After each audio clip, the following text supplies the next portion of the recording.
14,5% du PIB du pays est perdu à cause de la malnutrition.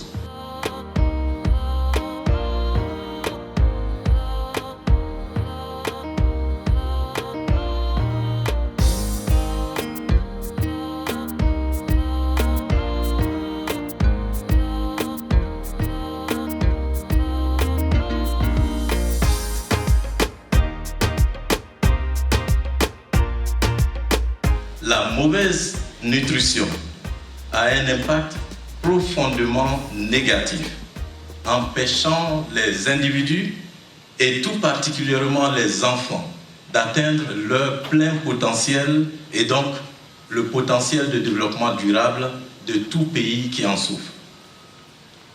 Malheureusement, aujourd'hui, force est de reconnaître que plus d'un enfant sur 3 à Madagascar est affecté de malnutrition chronique. Et 13% des enfants ont un trop petit poids à la naissance, pour ne citer que ces chiffres. Les crises nutritionnelles dues aux catastrophes climatiques, malheureusement, notamment le Kéré et les cyclones, sont de plus en plus fréquentes sous l'effet du changement climatique, entraînant ainsi des crises d'insécurité alimentaire et nutritionnelle de plus en plus fréquentes et prolongées. À Madagascar, on l'a entendu, 40% des enfants de moins de 5 ans souffrent de malnutrition chronique. La prévalence de la malnutrition aiguë globale oscille entre des niveaux critiques et très inquiétants en fonction des régions et des saisons. Les carences en micronutriments sont quant à elles largement répandues et affectent une grande partie de la population malgache. Presque la moitié des enfants de moins de 5 ans souffrent d'anémie, par exemple. Les enjeux ne se restreignent pas au social et à la santé, ils impactent le développement du pays. L'économie malgache perd chaque année plus de 3,3 milliards de ariari à cause de ce fléau, selon les résultats de l'étude sur le coût de la faim menée par l'Instat en collaboration avec le PAM.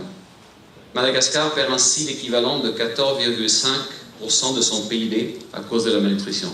Je répète, 14,5% du PIB du pays est perdu à cause de la malnutrition.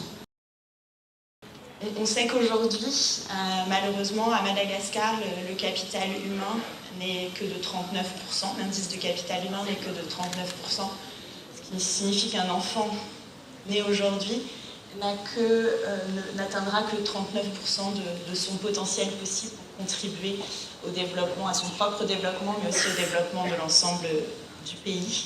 Et la nutrition est une composante essentielle de ce capital humain. On sait par ailleurs que le capital humain, avec un capital humain et donc une nutrition plus élevée, le PIB par habitant, le revenu du pays peut être jusqu'à 2,7 fois plus élevé. Donc de nouveau, c'est pour renforcer cette idée qu'investir dans la nutrition est effectivement très rentable pour le développement du pays.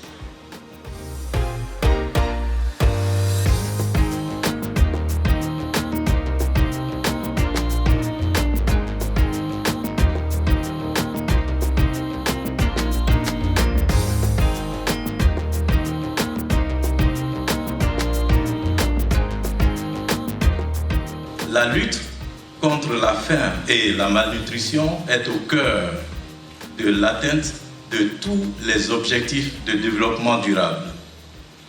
Comme vous savez, une bonne nutrition n'est possible que lorsqu'un éventail de facteurs liés à l'alimentation, l'éducation, la santé, l'accès à l'eau, la protection sociale sont réunis, offrant ainsi un cadre de développement optimal aux individus. De fait, la lutte contre la malnutrition constitue une priorité fondamentale pour le développement durable.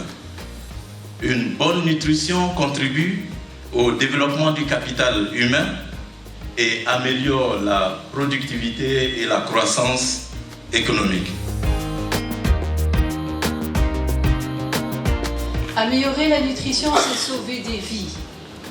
Renforcer la résilience, accroître la productivité économique et progresser vers une croissance économique inclusive.